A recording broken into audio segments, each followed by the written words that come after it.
The stars had never seen anything like the Vexstar Empire. Their ships moved through space like living nightmares, black metal twisted into shapes that hurt to look at. Each vessel pulsed with a dark energy that made nearby planets tremble in their orbits. The largest ships were called Dominators, and they were bigger than most moons. Admiral Korath stood on the bridge of his flagship, the Dominion's Edge. His gray skin was covered in scars from 100 battles, but none of those battles had lasted more than a few hours. The Vexstar way was simple: arrive, demand surrender, and watch entire civilizations kneel before them. Fear was their greatest weapon, and they had perfected it over thousands of years. "Sir, we are approaching the Ultrani system," reported his tactical officer. The bridge was dark except for the red glow of biomechanical displays that seemed to breathe with their own life. Korath smiled, showing teeth like broken glass. "Send the usual message." The communication went out across all frequencies in the Ultrani language. "This is the Vexstar Empire. You have 1 standard hour to surrender all military forces and submit to our rule. Resistance will result in the complete destruction of your species." The Ultrani had been a proud people once. They built beautiful crystal cities that floated in their gas giant's atmosphere. Their military was known across 3 sectors for being brave and skilled. They had fought wars for over 2,000 years and never lost a single battle, but when the Vexstar ships appeared in their system, something terrible happened. The alien vessels began broadcasting a signal that went straight into the minds of every Ultrani. It was not sound or light, but something deeper, something that reached into their brains and found the part that controlled fear. The signal whispered things that made no sense but felt absolutely true. It told them they were small and weak. It showed them images of their cities burning, their children crying, their entire race becoming nothing but dust in space. The fear grew and grew until it filled every thought. Within 30 minutes, the Ultrani government sent their reply: "We surrender. Please do not hurt us." Korath barely paid attention as his forces moved in to take control. This was how it always went. The psychological weapons of the Vexstar had never failed, not once in over 300 conquests. "Set course for the Callous Republic," he ordered. The Callous were different from the Ultrani. They were warriors by nature with thick armor-like skin and 6 arms that could each hold a weapon. Their ships were built for fighting, covered in guns and armor plating. They had spent centuries conquering smaller races and building an empire through strength. When the Vexstar arrived in Callous space, the defenders immediately opened fire. Massive battle stations launched thousands of missiles while their warships charged forward with weapons blazing. For a moment, it looked like the Vexstar might actually face a real fight. Then the neural broadcasters activated. The Callous warriors felt their courage drain away like water through a broken dam. Their 6 arms began to shake. The images in their minds showed them dying alone in the cold of space while their families were enslaved. The fear was so strong that some of them collapsed right at their battle stations. The Callous Supreme Commander tried to fight the signal. He bit down on his own tongue until it bled, hoping the pain would clear his mind. But the whispers were too strong. They told him his people would suffer terribly if he continued to resist. They showed him visions of Callous children being turned into slaves. "All ships, stand down," he finally transmitted, his voice broken. We surrender." Korath watched the Callous fleet power down their weapons and felt nothing but contempt. "Warriors," he said with disgust. "They all break the same way," the conquest continued. World after world fell without a fight. The Mordith warrior clans, famous for never retreating from any battle, surrendered after 15 minutes of neural broadcasting. The Zeph Collective, who could link their minds together for perfect coordination, lasted only 12 minutes before their shared consciousness was overwhelmed by artificial terror. Some species tried to prepare for the Vexstar approach. They built special shields to block the neural signals or created drugs to make their soldiers feel no fear. Nothing worked. The Vexstar had been perfecting their psychological weapons for millennia. They knew exactly how to break the mind of any thinking creature. The Dominion's edge grew stronger with each victory. The ship was partially alive, feeding on the fear and despair of conquered worlds. Its biomechanical systems absorbed the negative emotions and converted them into power. The more terror it caused, the more dangerous it became. "Sir," the tactical officer reported during their approach to another system, "we have conquered 47 worlds in the last 8 months. Total casualties to our forces, 0, Korath nodded. This was efficiency? This was perfection? Why waste time and resources on actual fighting when fear could accomplish the same goal? The intelligence reports about their next target were spread across his command table. The Terran colonial zone contained 12 worlds inhabited by a species called humans. They were mammals, which was disgusting enough. and they had only developed faster than light travel 200 years ago. In galactic terms, they were practically still banging rocks together. These humans, Korath said to his officers, they achieved spaceflight after we had already conquered our first 100 worlds. Their technology is primitive. Their military is small. This will be our easiest victory yet. The psychological profile of humans was interesting but not concerning. They seemed to have unusual reactions to stress, often becoming more aggressive instead of more fearful. But every species had its quirks. The neural broadcasters had never failed. Not once, the Vexstar fleet moved through hyperspace toward human territory. Behind them lay a trail of conquered worlds where billions of creatures lived in fear and slavery. Ahead lay what they expected to be just another easy victory. The message was sent to all human worlds on all frequencies. This is the Vexstar Empire. You have 1 standard hour to surrender all military forces and submit to our rule. Resistance will result in the complete destruction of your species. The reply came back within minutes, transmitted from a small space station orbiting the 3rd planet in the system. The message was only 4 words long, spoken in a calm, clear voice. We decline your offer. Korath stared at the communication display for a long moment. In all his years of conquest, no one had ever responded like that. Not with begging or threats or negotiations. Just a simple, polite refusal. He looked at his officers, who seemed equally confused. Perhaps they did not understand the message, suggested the communications officer. Send it again, Korath ordered. Make sure they know what will happen. If they refuse? The second message was longer and more detailed. It explained exactly what the Vexstar would do to human worlds if they did not surrender. It described the slavery and suffering that waited for them. The human response came back even faster this time. We understood the first message. Our answer remains no. For the first time in 300 conquests, Admiral Korath felt something. He had almost forgotten curiosity. What kind of species said no to the Vexstar Empire? He was about to find out. The UHCV Sol's Defiance was not an impressive ship by anyone's standards. She was a destroyer-class vessel, built for patrol duties and escort missions. Her hull was scratched and dented from years of service in the outer colonies. Her weapons were basic kinetic cannons and missile tubes. Compared to the massive alien warships approaching human space, she looked like a toy. Captain Min-Ho Kim sat in his command chair and watched the long-range sensors. The Vexstar fleet was still 3 days away, but their energy signatures were unlike anything in the human databases. Each ship was the size of a small city, and there were hundreds of them.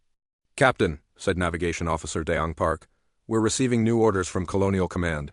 Min-Ho looked at the message on his screen. The orders were simple: evacuate all civilian populations from the new Beeson system and retreat to the inner colonies. Every other ship in the area had already received the same orders and was moving to safer space. Sir, said Weapons Specialist Junho Lee, the civilian transports have finished loading. The last ship left New Beeson Colony 20 minutes ago, Min-Ho nodded. The evacuation had gone smoothly. Over 2 million people had been moved to safety in just 4 days. Now the system was empty except for automated mining stations and 1 small destroyer that should have left hours ago. Captain, said Chief Engineer Hannah Choi over the COM system, we should be moving out too. The fleet will be here soon. Min-Ho was quiet for a long moment. He looked at the tactical display showing the approaching alien ships. Then he looked at the planet below them, now empty but still bearing the marks of human civilization. Gardens and cities and schools where children had played just days before. Taeyun, he said to his communications officer, send a message to Colonial Command. Tell them the Sol's Defiance will remain on station. The bridge went quiet. Everyone stared at their captain.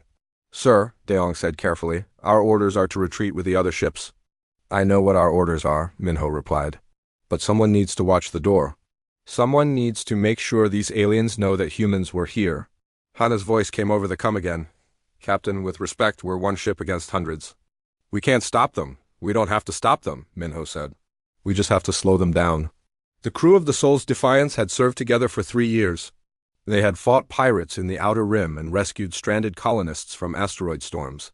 They trusted their captain, but this seemed like suicide. Sir, Junho said, what exactly are we planning to do? Min-Ho stood up and walked to the main screen. We're going to show them what humans look like when we're angry. 2 days later, the Vexstar fleet dropped out of hyperspace at the edge of the new Beeson system. Admiral Korath expected to find panicking human ships trying to flee. Instead, his sensors detected only 1 vessel, a small warship holding position near the main planet. Tactical analysis? Korath ordered. His officers studied the readings. Single human destroyer, approximately 300 meters long. Basic energy weapons and projectile systems. No significant armor or shielding, Korath laughed. One ship? They left one ship to face our entire fleet? Sir, we're receiving a transmission from the human vessel. The message came through in clear galactic standard. This is Captain Minho Kim of the United Human Colonial Vessel Sol's Defiance. You are not welcome in this system. Turn around and leave. The Vexstar bridge fell silent. Then Korath began to laugh harder. They're ordering us to leave? One tiny ship is threatening our entire armada? Sir, should we activate the neural broadcasters? Asked the tactical officer. Not yet, Korath said. I want to see what this human thinks he can accomplish. On the Sol's Defiance, the crew watched as the alien fleet spread out across the system. The ships were even bigger than the sensors had indicated. Some of them were over 5 kilometers long, covered in weapons that could probably destroy. A planet, Captain, Deong said. They're not responding to our warning. Then we make them respond, Minho replied. Do not target the lead ship, full missile spread. Sir, at this range our missiles won't even scratch their hull. That's not the point. The point is to get their attention. The Sol's Defiance fired 6 missiles at the alien flagship. The weapons traveled across the empty space between the fleets, their small engines burning bright against the darkness.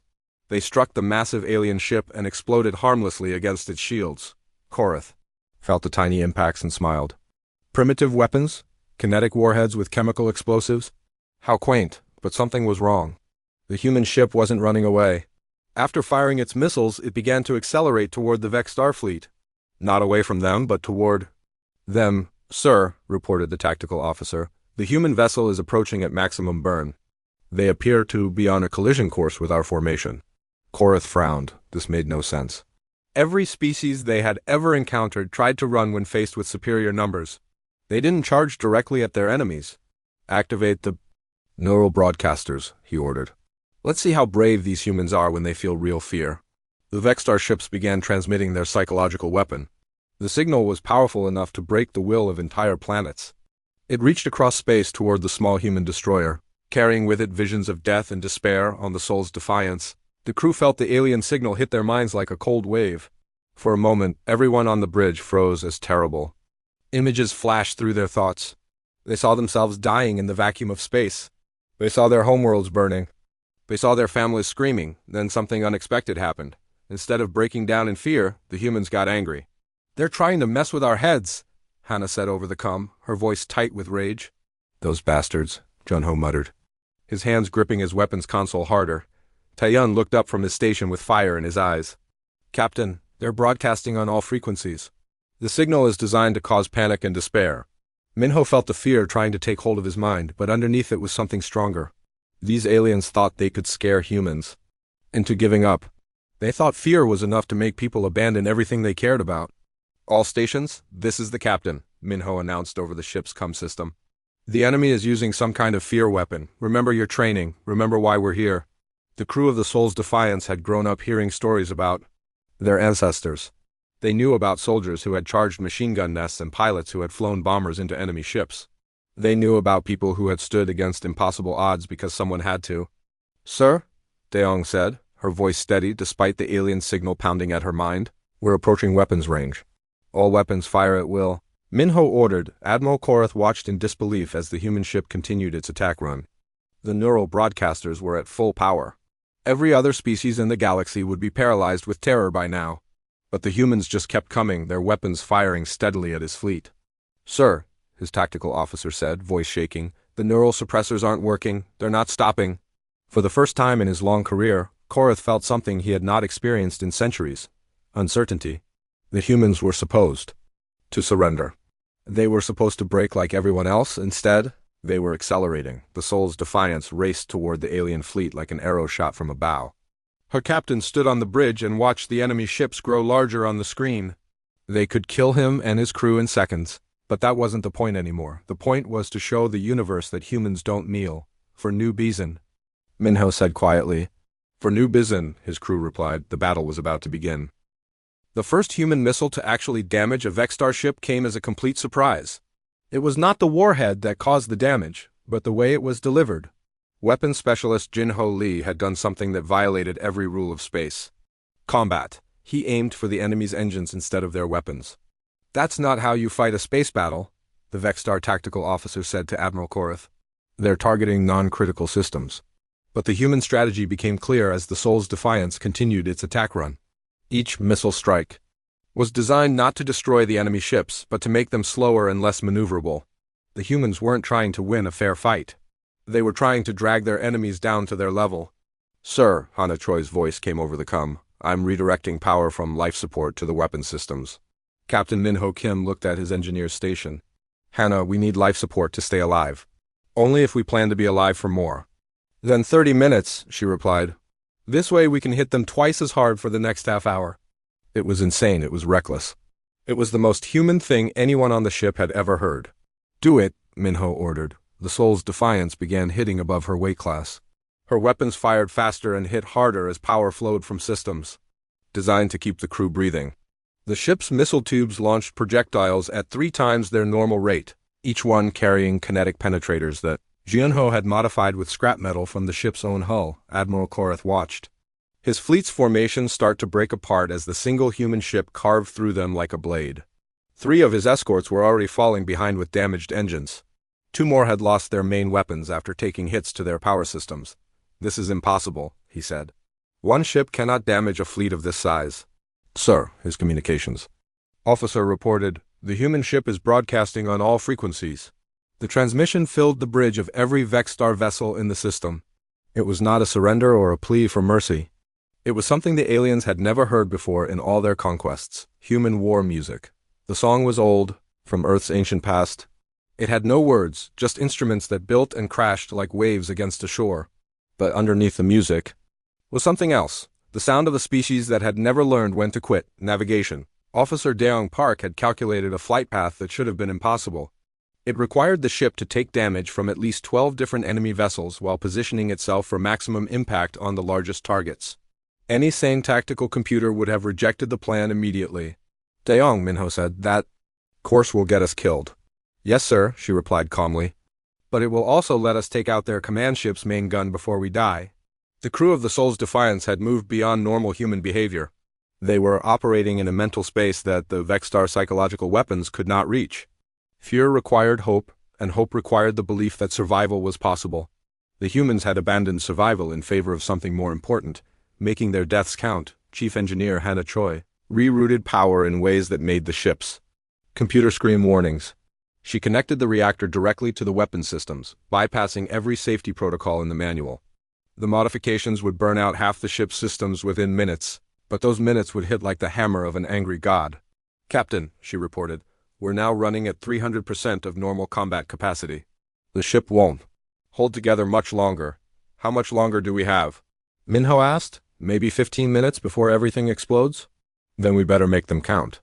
The Soul's Defiance hit the center of the Vexstar formation like a meteor. Her modified missiles punched through alien shields that should have been impenetrable. Her kinetic cannons, overcharged beyond their design limits, sent rounds that cracked the hulls of ships 10 times her size, but the real damage was not physical. It was psychological. For the first time in their history, the Vexstar were experiencing something they had only given to others, the fear that comes from facing an enemy that cannot be reasoned with or frightened. The humans fought with a ferocity that made no tactical sense, taking damage that should have disabled them while continuing to attack. Sir, the Vexstar tactical officer said, his voice shaking, their ship should have been destroyed 5 minutes ago. Their hull is breached in 12 places.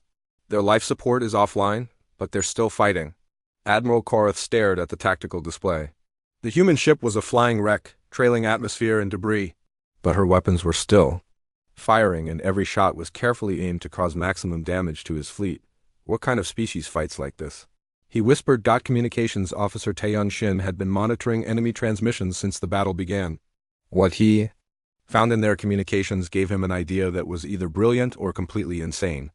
Captain, he said, I've been listening to their command frequencies. Their language is based on chemical markers and bioelectric signals. I think I can hack their communication system. What would that accomplish? Minho asked while the ship shook from another enemy hit. I can broadcast our music directly into their ships, let them hear what we're hearing. The idea was simple and terrible. The Vexstar had spent millennia using psychological warfare to break other species, but they had never experienced it themselves. Their minds were not prepared for the aggressive, defiant emotions that human war music carried. "Do it," Minho ordered. Taiyun began transmitting human battle songs directly into the enemy fleet's communication system. The music carried with it's something the Vexstar had never felt. The emotional signature of a species that considered impossible odds to be a personal challenge rather than a reason to surrender. The effect was immediate and devastating. Vexstar crew members across the fleet began experiencing emotions their species had no words for. They felt the urge to charge into battle against superior numbers. They felt pride in taking damage for a worthy cause. They felt a strange human joy that came from fighting when fighting was hopeless. "Sir," the Vexstar communications officer reported, "our crews they're starting to fight each other. They're arguing about whether we should retreat." Admiral Korath could not believe what he was hearing. Retreat? The Vexstar did not retreat. They had never retreated. But looking at the tactical display, he could see his fleet was falling apart. Not from damage, though the humans had inflicted more of that than should have been possible. The fleet was falling apart because his crews were starting to think like humans. The Soul's defiance continued. Her impossible attack run, her hull glowing red from heat and radiation. Weapons specialist Junho Lee had run out of regular ammunition 20 minutes ago and was now firing pieces of the ship itself at the enemy. Each shot took away a little more of their vessel, but each shot also took away a piece of the enemy. "Fleet. Captain," Hannah reported, "reactor containment is failing. We have maybe 3 minutes before everything goes critical." Minho looked around his bridge. His crew was still at their stations, still fighting, even though half the consoles were dark and the air was getting thin. They could have ejected in escape pods 10 minutes ago, but none of them had even suggested it. "Daeong," he said, "plot a course for their flagship, ramming speed." "Yes, sir," she replied without hesitation. The Soul's defiance turned toward the massive alien command ship like a dying Volf focusing on the throat of its enemy. Her engines, pushed far beyond their limits, began to tear themselves apart as they drove the ship forward. "Admiral," Korath watched the human destroyer racing toward his flagship and felt something he had not experienced in over 1,000 years. Respect for an enemy. "All ships," he transmitted to his fleet, "concentrate fire on the human vessel. Destroy them before they reach us." But it was too late. The humans had already accomplished something no other species had ever managed. They had made the Vexstar afraid, and fear, as any human could tell you, was contagious. The Dominion's Edge had survived the destruction of star systems. Its biomechanical hull had been designed to withstand the collapse of black holes. But as the burning wreck of the Soul's defiance raced toward it on a collision course, Admiral Korath felt something crack inside his mind that had nothing to do with physical damage. "All batteries, fire on the human ship," he ordered. "Destroy it before impact." Every weapon on the Vexstar flagship opened fire at once. Energy beams that could melt asteroids, missiles that could crack moons, and particle cannons that could split atoms all focused on the small human destroyer. The space between the two ships filled with deadly light. The Soul's defiance took hit after hit. Her forward armor melted away under the energy barrage. Her hull split open like a broken egg, spilling atmosphere and debris into space. Half her crew stations went dark as power conduits exploded. But still she came forward, her engines screaming. As they pushed the dying ship toward its target, Captain Minho Kim stood on what was left of his bridge and watched the enemy flagship grow larger on the cracked main screen. Around him, his crew continued working at stations that sparked and smoked. They could have abandoned ship minutes ago, but none of them moved toward the escape pods. "Sir," Navigation Officer Daeong Park called out over the noise of failing systems. "Impact in 40 seconds. Should I adjust course for their bridge section?" "No," Minho replied. "Hit them in the engine compartment. Make sure they remember us every time they try to move." Chief Engineer Hannah Choi was no longer at her station. She had gone down to the reactor room to manually hold the containment field together with her bare hands on the emergency controls. Through the comm system, her voice was calm and steady. "Captain, I can give you 30 more seconds before the reactor goes critical. Use them well." Weapons specialist Junho Lee had found one last missile in a damaged launcher. The warhead was cracked and the guidance system was offline, but the chemical explosives were still good. He aimed it manually and fired it at the enemy flagship's weapon batteries. "One more for the road?" he said with a grin. Communications officer Taeyun Shin was still broadcasting human war songs into the enemy fleet, but now he was also sending something else, a message that would reach every world in 3 sectors. "This is the United Human Colonial Vessel Soul's Defiance," he transmitted on all frequencies. "We are 5 humans in a broken ship, and we are not afraid of you. Remember that when you try to conquer our people." Admiral Korath watched the human ship approach and felt his worldview breaking apart. In over 3 centuries of conquest, he had never seen anything like this. The humans should have surrendered when they were outnumbered. They should have fled when they were outgunned. They should have broken when faced with the neural broadcasters. Instead, they had done the impossible. They had turned a hopeless battle into something that looked disturbingly like victory. "Sir," his tactical officer reported, "the human vessel will impact our hull in 15 seconds. Should we prepare for ramming?" Korath stared at the approaching ship. Her hull was more holes than metal now. Her weapons were silent. Her life support was gone. By all logical measures, she was already dead. But she was still moving, still fighting, still refusing to give up. "Brace for impact," he ordered. The Soul's Defiance hit the Dominion's edge at nearly full combat speed. The smaller ship punched through the flagship shields like they were made of paper and slammed into the engine section with the force of a falling mountain. The explosion that followed lit up the entire system like a new star being born, but the real explosion was not the physical destruction. It was the psychological shockwave that ripped through the Vexstar fleet. For the first time in their species' history, the Vexstar had watched one of their command ships take serious damage. From an enemy that refused to surrender? The Dominion's edge was still intact, but her main engines were gone and her command section was filled with fires that would burn for hours. "Damage report?" Admiral Korath demanded as emergency lights bathed his bridge in red. "Sir, main propulsion is offline. We have hull breaches on 17 decks. The biomechanical systems are in shock from the impact. We cannot move or fight effectively until repairs are completed." Korath felt something he had not experienced since he was young: defeat. Not the clean defeat of superior technology or overwhelming numbers, but the ugly defeat that came from being outfought by an enemy that should have been weaker. But worse than his own defeat was what was happening to his fleet. The other Vexstar ships had watched their flagship get crippled by a single human destroyer, and they were starting to ask questions that no Vexstar had ever asked before. "Admiral," came a transmission from one of his escort commanders, "the humans fought like no species we have ever encountered.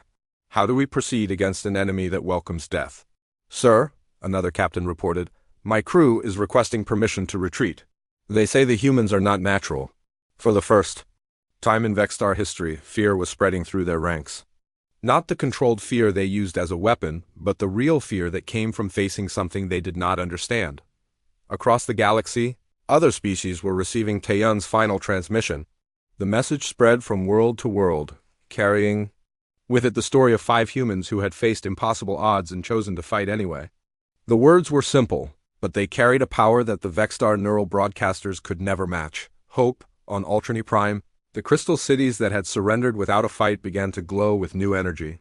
The Ultrani leaders who had knelt before the Vexstar started to remember what their ancestors had been like before fear took over. In the Callous Republic, warriors who had put down their weapons began to pick them up again.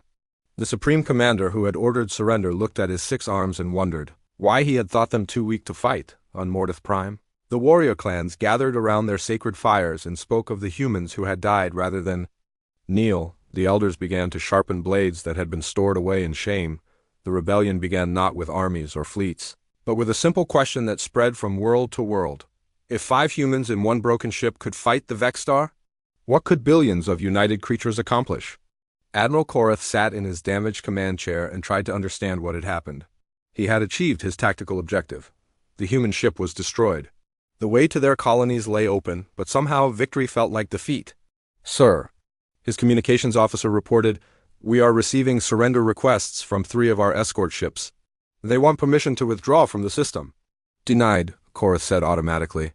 But even as he spoke, he wondered if retreat might not be the wiser choice. The humans had shown the galaxy something that the Vexstar had spent millennia trying to hide. They could be hurt. They could be fought. They could be defeated, and once that knowledge was out, it could never be taken back. The Soul's Defiance was gone. Her crew dead, her mission seemingly failed. But in dying, she had accomplished something far more important than tactical victory. She had planted a seed of rebellion that would grow in the darkness between the stars. The Vexstar had conquered worlds without resistance for centuries, but resistance, as any human could tell you, was not about winning or losing. It was about refusing to quit, and across 3 sectors of space, billions of conquered creatures were remembering how to refuse. The wreckage of the Soul's Defiance drifted through space like a broken promise. Her hull was twisted metal and melted plastic, but her message had already traveled farther than her engines ever could. Across 3 sectors of the galaxy, conquered. Worlds were waking up from the nightmare of Vexstar rule. Admiral Korath stood in the damaged bridge of his flagship and watched repair crews try to fix what the humans had broken. The work was slow and difficult. The biomechanical systems that powered his ship were still in shock from the ramming attack. Every few minutes, sections of the hull would spasm like a wounded animal. "Sir," his communications officer reported, "we have lost contact with 17 garrison commanders across the Empire." The last transmission from Ultrani Prime mentioned something about civil uprising. Korath closed his eyes. The humans had been dead for 6 days, but their war was just beginning on Ultrani Prime. The crystal cities that floated in the gas giants' atmosphere began to sing with new voices. The Ultrani had always communicated through harmonic frequencies, but for months under Vexstar rule, their songs had been filled with fear and despair. Now they sang something different: defiance. The Ultrani Defense Council met in the highest tower of their capital city. 6 months ago, these same leaders had surrendered their entire military without firing a shot. Now they looked at each other with eyes that remembered pride. "The humans showed us something," said Council Leader Velron, his crystalline features glowing with inner light. "They showed us that death is not the worst thing that can happen to a people." "What is worse than death?" asked another council member. "Living without honor," Velron replied. "The humans chose death over dishonor. Perhaps it is time we made the same choice." The vote was unanimous. Within hours, hidden weapon caches that had been sealed since the surrender were opened. Ships that had been mothballed began powering up their engines. The Ultrani resistance was born in the shadow of 5 dead humans they had never met. In the Callous Republic, the effects were even more dramatic. The warrior race that had built an empire through strength had spent months wondering how they had become so weak. The answer came when they watched recordings of the human destroyer's final charge. Supreme Commander Thrakis gathered his war chiefs in the Great Hall where weapons had once covered every wall. For months those walls had been bare, the weapons surrendered to Vexstar occupation forces. Now the chiefs carried hidden blades and spoke in whispers of rebellion. "The humans had no chance of victory," Thrakis said, his 6 arms gesturing as he spoke. "Their ship was outnumbered hundreds to 1. Their weapons were primitive. Their armor was weak. But they had something we forgot we possessed." "What?" asked War Chief Dendris. "The willingness to die for something greater than themselves," Thrakis replied. "We have lived as slaves for 6 months because we feared death more than dishonor. The humans showed us that some things are worth dying for." The Callous began their rebellion that same night. Vexstar garrison ships found themselves under attack from weapons that should not have existed. Callous warriors emerged from the shadows with blades that cut through alien armor like it was paper. The uprising spread from world to world as the warrior race remembered what they had been before fear conquered them. On Mortith Prime, the effect was different but equally powerful. The warrior clans had always honored courage above all else, but they had never seen courage like the humans displayed. The clan elders gathered around their sacred fires and spoke of what they had witnessed. 5 warriors in a broken ship, said Elder Korgan, his scarred face reflecting the firelight. No chance of survival, no hope of rescue, no possibility of victory. And still they fought. "They died," pointed out a younger warrior. "Yes," Korgan replied. "They died as warriors should die, fighting until the end, making their enemies pay for every inch, refusing to kneel even when kneeling would save their lives." The warrior clans began to stir. Weapons that had been buried in shame were dug up and sharpened. Ancient war songs that had been silenced by fear began to echo through the mountain halls. The clans that had knelt to the Vexstar started to stand again. Admiral Korath received the reports of rebellion spreading across his empire and felt something he had never experienced before: helplessness. For centuries, the Vexstar had maintained control through fear. But fear only worked when people believed that resistance was hopeless. The humans had changed that. In dying, they had shown the galaxy that the Vexstar could be hurt. More importantly, they had shown that some things were worth dying for. "Sir," his tactical officer reported, "we are receiving distress calls from 14 different systems. Rebellion has broken out across the Empire. What are our available forces?" Korath asked. "With the damage to our flagship and the morale problems in the fleet, we have perhaps 40% combat effectiveness. Many of our crews are requesting transfer to garrison duty in safer sectors." Korath looked at the tactical display showing the human colonial zone ahead of them.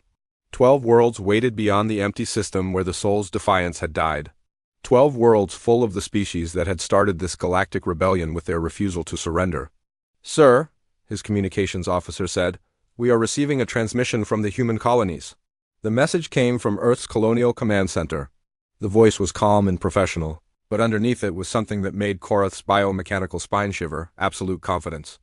"This is Admiral Jiho Park of the Terran Colonial Defense Force," the voice said. "We know what happened to the Soul's Defiance. We know what Captain Minho Kim and his crew accomplished. We also know you are coming for our worlds." Korath listened. As the human admiral continued, "You have seen what 5 humans in one ship can accomplish. Now you will see what 5 million humans in 1,000 ships can do. We do not surrender, we do not kneel, we do not break." The transmission ended, but its meaning was clear. The humans were not going to be another easy conquest. They were preparing for war.